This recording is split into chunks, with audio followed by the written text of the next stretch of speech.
அனைத்து உறவுகளுக்கும் வணக்கம். இது திரு ஆதவர்ஜுனா அவர்களுக்கும், திரு பார்த்திபன் அவர்களுக்கும், கீர்த்தனா மேடம் அவங்களுக்கும், திரு பிரபு அவர்களுக்கும், இவங்களோட ரீல்ஸ்லாம் வந்து பார்த்தீங்கன்னா, இப்போ ரீசென்ட் டேஸ்ல வந்து ரொம்ப வைரலா போயிட்டுருக்கு. நான் வந்து என்ன கேட்குறேன், திரு பிரபு அவர்கள் வந்து நீங்க ரீல்ஸ் எடுக்கணும்னு முடிவு பண்ணிட்டீங்க. அத கரெக்ட்டாவாவது பண்ணியிருக்கலாம். ஃபர்ஸ்ட் டேக்ல அந்த பரோட்டால சால்னா இல்ல. 2வது டேக்ல அந்த பரோட்டால சால்னா இருக்கு. அதுவும் சாப்பிட்டு நீங்க பண்றீங்க அப்படின்ற மாரி சொல்லியிருக்காங்க. சரி, ஓகே. அந்த குழந்தைய மறுபடியும் அதுக்காக அள வச்சு எல்லாம் பண்ணி நீங்க செஞ்சீங்களா? அது யோசிச்சு பார்த்தோன்னா, இல்ல ரொம்ப அது அது ரொம்ப நல்லா இருக்காது. விட்டுடலாம். நான் திரும்பவும் சொல்றேன், திரு அர்ஜுனா அவர்களுக்கு வந்து நீங்க விளையாட்டையும், விவசாயத்தையும் வந்து சம்மந்தப்படுத்தி பேசியிருக்கீங்க. இது தெரிஞ்சு தான் பேசுறீங்களா? இல்ல தெரியாத பேசுறீங்களா? விளையாட்டையும், நீங்க விவசாயத்தையும் நீங்க எப்படி ஒரே டைம்ல இப்ப இது ஒண்ணா பேச வேண்டிய அவசியமே ஃபர்ஸ்ட்டு கிடையாது.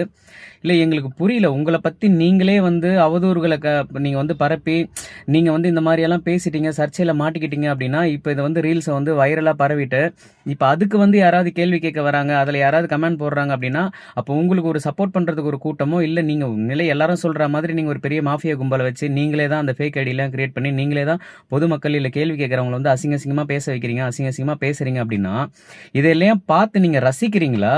இல்ல இத தவிர்க்கணும்னு நினைக்கிறீங்களா? இல்ல அதுக்கான ஸ்டெப் நீங்க என்ன எடுத்திருக்கீங்க? உங்கள நீங்களே வந்து இந்த மாரி ஒரு சிம்பத்திய கிரியேட் பண்ணி இதெல்லாம் வந்து நீங்க கிரியேட் பண்ண வச்சுக்கிறீங்களா? ஏன்னா, நான் கேட்ட வரைக்கும், நான் பேசின வரைக்கும் இப்போ எல்லா மக்களும் என்ன சொல்றாங்கன்னா, நீங்க எல்லாருமே சேர்ந்து அவங்கள எதிர்க்கிறீங்க. நீங்க எல்லாருமே சேர்ந்து வந்து நீங்க அவங்கள வந்து ரொம்ப கஷ்டப்படுத்துறீங்க. இப்பதான் உள்ள வந்திருக்காங்க. இப்பதான் வந்திருக்காங்க. அவங்களுக்கு கொஞ்சம் டைம் குடுக்கணும். இது செய்யணும். ஏங்க நாங்க சொல்லவே இல்லையேங்க. நீங்க வந்த உடனே நாங்க ஆட்சிக்கு வந்த உடனே நாங்க மறுநாளே நாங்க என்ன செய்வோம்? நாங்க என்ன எப்படி இருக்கும் எங்க ஆட்சி? நான் உடனே மாத்தி காட்டுறேன்னு எல்லாமே நீங்க தான் பேசுனீங்க. நீங்க தான் சொன்னீங்க. நீங்க சொன்னதுக்கான விளைவு தான் திருப்பி மக்கள் உங்ககிட்ட கேள்வி கேட்கறாங்க.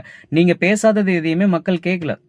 எதுக்கு இன்னமும் அந்த ரீல்ஸ்லயே வாழ்ந்துட்டு, ரீல்ஸ் எடுத்துட்டு எங்கேயாவது போனா, வந்தா பின்னாடி பேக்கிரவுண்ட் மியூசிக்க போட்டு, எங்க இளைஞர்கள நீங்க இதே மாதிரி வைப்லயே வச்சுக்கணும். இவங்களுக்கு வந்து நம்ம அந்த ரீல்ஸ் மோகத்தையும், சினிமா மோகத்தையும் காமிச்சிட்டே இருக்கணும் அப்படின்றது தான் நீங்க நெனச்சு அதெல்லாம் பண்ணிட்டு இருக்கீங்களா? உங்களுக்குன்னு ஒரு போஸ்டிங் அது அது எவ்வளோ பெரிய போஸ்டிங்? அது நீங்க எந்த இடத்துல இருக்கீங்க? மக்கள் எல்லாரையும் சிந்திக்கிற இடத்துல இருக்கீங்க. நீங்க திரும்ப திரும்ப ஏன் இந்த அவதூறுகள எதற்கு நீங்களே வந்து பரப்பிட்டே இருக்கீங்களா? இல்ல யார் இதெல்லாம் வந்து உங்களுக்கு பண்ண வைக்கிறா? இந்த அவதூறு பரப்புறதுனால உங்களுக்கு என்ன யூஸ் இருக்கு? இங்க மக்கள் இடையில வந்து அப்ப யாருமே எதுவுமே யோசிக்க கூடாது, சிந்திக்க கூடாது, எதுவும் பண்ணக்கூடாது. இவங்களுக்கு ஒரு கூட்டம் வந்து சப்போர்ட் பண்ணிட்டே இருக்கணும். உங்களுக்கு ஒரு கூட்டம் வந்து எதிர்த்துட்டே இருக்கணும். இத வச்சு நீங்க அரசியல் பண்ணிட்டே இருப்பீங்களா? இதுதான் ஆதாயமா எதிர்பார்த்துட்டு இருக்கீங்களா? தேடுறீங்களா? நாங்க தமிழ் மக்களா எல்லாருமே ஒண்ணா இருக்கணும். எல்லா இளைஞர்களும் ஒண்ணா இருக்கணும். எல்லாருமே ஒண்ணா இருக்கணும்னு தான் ஆசைப்பட்டுட்டு இருக்கோம்.